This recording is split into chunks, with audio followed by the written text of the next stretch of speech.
جو دعائیں قرآنی آتی ہے، جو دعائیں احادیث کی، چونکہ یہ ذکر میں سب سے افضل چیزیں ہیں، یاد رکھیں، ٹھیک۔ اسی طرح جو ہے نبی اکرم صلی اللہ علیہ وسلم نے کچھ مخصوص ذکر بتائے ہیں، میں پورے نہیں رکھوں گا، میں 3 ہی رکھوں گا چونکہ وقت نہیں تھا، لیکن بہت اہم 3 میں نے چن کے رکھے، اور جو اتنے آسان ہیں، اتنے عام ہیں، ہم ہمیشہ کر سکتے ہیں انشاءاللہ۔ کم از کم ایک ذکر کی مجلس تھی، ایک ذکر کا درس تھا، اور 3 ذکر تو سیکھ کر جائے تاکہ اس کو زندگی میں لاگو کر لیں، تو ہمارے لیے فائدہ مند ثابت ہوں گا۔ آئیے وہ کون سے میں نے 3 ذکر چنے ہیں کہ میں آپ کے سامنے صرف فضائل بیان کرنے میں کتنے اہم اللہ کے ذکر وہ رکھ رہا ہوں، ورنہ بہت سارے اور بھی دعائیں ہیں۔ پہلا جو ہے نبی اکرم صلی اللہ علیہ وسلم فرماتے اور کہتے ہیں ذکر کے تعلق سے، اور اس کی اہمیت بتاتے ہیں، اور یہ جو ہے ترغیب و ترہیب میں جو ہے یہ روایت ملتی ہے جو کہ صحیح روایت ہے۔ آپ صلی اللہ علیہ وسلم فرمایا اور کہا اور فرمایا، اور حدیث کے الفاظ اس طرح سے فرمایا، آپ نے فرمایا، ارشاد فرمایا کہ جو شخص 10 مرتبہ ان کلمات کو پڑھے، کیا فرمایا؟ جو شخص ان کلمات کو 10 مرتبہ پڑھتا ہے، وہ کلمات کیا ہے؟ لا الہ الا اللہ وحدہ لا شریک لہ لہ الملک ولہ الحمد وہو علی کل شیء قدیر۔ کیا ہے؟ کون سے کلمات ہیں؟ بہت آسان ہے، اس کو عام زبان میں چوتھا کلمہ بولتے ہیں۔ اب یہ الگ بات ہے کہ لوگوں نے 1 سے 7 کلمے بنائے، کیسے بنائے نہیں پتا، لیکن بہرحال ایک عام سمجھ کے لیے بول رہا ہوں، ٹھیک ہے؟ اول کلمہ، دوم کلمہ، سوم کلمہ، چہارم کلمہ، پنجم، تو چاروں ہے، ٹھیک۔ ہندوستان میں 7 کلمے، پہلے ہم جب سیکھتے تھے جب 5 سیکھے تھے ہم نے، لیکن ابھی نئے بچے 7 کلمے سیکھتے ہیں۔ بہرحال تو ان ترتیب میں اگر لیا جائے تو یہ چوتھے میں آتا ہے، لا الہ الا اللہ وحدہ لا شریک لہ لہ الملک ولہ الحمد وہو علی کل شیء قدیر۔ تو آپ فرماتے اور کہتے ہیں کہ آپ نے فرمایا کہ جو شخص اس کلمے کو 10 مرتبہ پڑھتا ہے، ٹھیک ہے، لا الہ الا اللہ وحدہ لا شریک لہ، کہ اللہ جو ہے لا الہ، اللہ کے سوا کوئی معبود برحق نہیں، وہ ایک ہے، اس کا کوئی شریک نہیں، ٹھیک ہے۔ اس کے الفاظ جو ہے لہ الملک والحمد، اسی کے لیے جو ہے تمام ملکیت ہے اور اسی کے لیے تمام تعریفیں ہیں، وہو علی کل شیء قدیر، اور وہ تمام چیزوں پر قادر ہے، ٹھیک ہے، ٹھیک ہے۔ یہ اس کا ترجمہ ہے۔ جو شخص اس کو 10 مرتبہ پڑھتا ہے دن میں، آپ سے فرماتے ہیں اس کا ثواب ایسے ہے گویا اس نے بنی اسماعیل میں سے 4 غلاموں کو آزاد کیا۔ اسماعیل علیہ السلام کی نسل میں سے کتنے لوگوں کو آزاد کیا؟ 4 لوگوں کو۔ اور آپ کو پتہ ہے کہ آدم علیہ السلام سے لے کر نبی اکرم صلی اللہ علیہ وسلم تک اسماعیل علیہ السلام کی جو نسل کا تذکرہ کیوں آ رہا ہے؟ آدم علیہ السلام سے لے کر نبی اکرم صلی اللہ علیہ وسلم تک آپ سے فرماتے ہیں اس نسل میں کسی نے بھی زنا نہیں کیا، کیونکہ انبیاء جو ہوتے سب سے پاکیزہ نسل میں پیدا ہوتے ہیں، سمجھے؟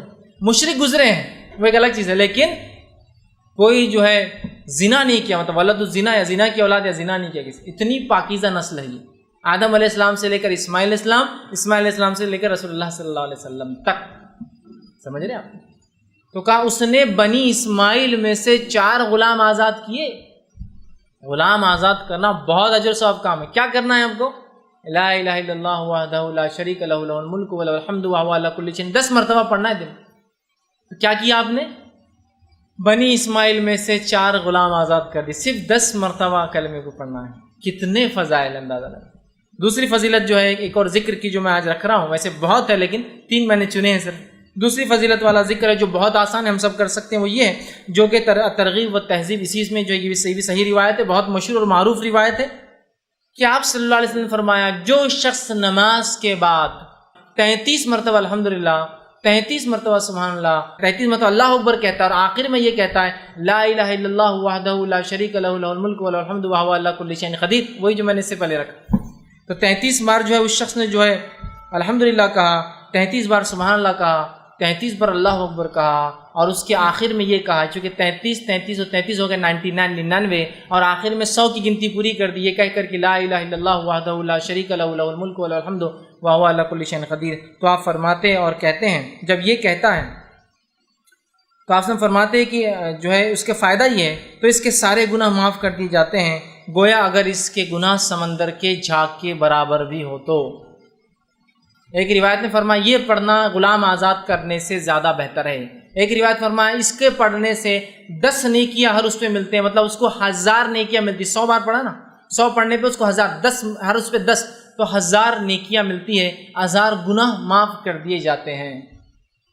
یہ فضائل اتنا آسان ہے نا کہ سارے گناہ حتیٰ کہ سمندر کے جھاگ کے برابر گناہ ہو کتنے کثرت سے سب معاف کر دیا جاتے، صرف ہر نماز کے بعد 33 مرتبہ 33 مرتبہ 33 مرتبہ الحمدللہ سبحان اللہ الحمدللہ اور اللہ اکبر کہہ دے، اس کے سارے گناہ معاف. اور یہ گناہ صغیرہ ہوتے ہیں، یاد رکھیں، کبیرہ کے لیے توبہ ضروری ہوتی ہے. کتنے فضائل ہیں. تیسری چیز جو میں نے جو بہرحال آج کے لیے چنی ہے وہ یہ ہے، اور بہرحال ایک اور ہے، 4 میں نے وہ کی ہے. تیسری چیز جو چنی ہے وہ بھی بڑی آسان ہے، بہت آسانی سے ہم کر سکتے ہیں اور سب کو یاد ہے. آپ صلی اللہ علیہ وسلم فرماتے ہیں اور کہتے ہیں، یہ حدیث جو ہے ترغیب و تہذیب کی ہی آپ نے فرمایا اور کہا، جو شخص ٹھیک ہے یہ پڑھے جو ہے لا حول ولا قوت الا باللہ. حدیث کا الفاظ اس لیے ہے قل لا حول ولا قوت، جو شخص اس کا وظیفہ کرے لا حول ولا قوت الا باللہ فإنہ کنز من کنوز الجنہ.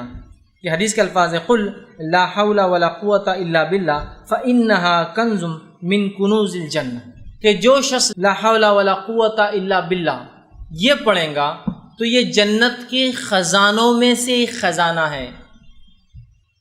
جنت کے خزانوں میں سے خزانہ، اس کا معنی کیا ہوتا ہے؟ لا حول، نہ ہم میں صلاحیت ہے نہ ہم میں سمجھ ہے، ولا قوت، نہ ہم میں کوئی چیز کرنے کی طاقت، الا باللہ، سوائے اس کے کہ اللہ ہر چیز پر قادر ہے، اس کی مشیت سے یہ تمام کام ہوتے ہیں. آپ نے فرمایا اس کا وظیفہ کرو، اس لیے کہ جنت کے خزانوں میں سے ایک ڈھکا ہوا چھپا ہوا خزانہ ہے. لا حول ولا قوت الا باللہ، اتنا ہی پڑھنا ہے، کبھی بھی آپ پڑھ سکتے ہیں، عام ہے. چوتھا جو ایک حدیث جو صحیح بخاری کی ہے، اور صحیح بخاری کی آخری حدیث ہے، یہ لاسٹ، ٹھیک ہے. حدیث کے الفاظ دیکھیے کیا ہے، کلمتان حبیبتان الی الرحمن، 2 کلمے ایسے ہیں جو رحمان کو بڑے پسند ہیں. خفیفتان علی اللسان، بہت آسان ہے انسان کی زبان پہ، بڑے ہلکے ہوتے زبان کے اعتبار سے.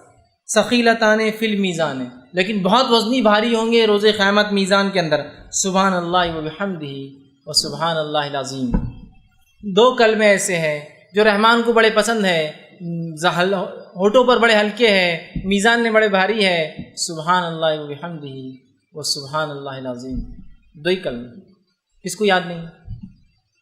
سب کو یاد ہے، بس اٹھتے بیٹھتے سوتے جاگتے جب یاد آئے سبحان اللہ وبحمدہ و سبحان اللہ العظیم پڑھ دیجیے، ہوگے.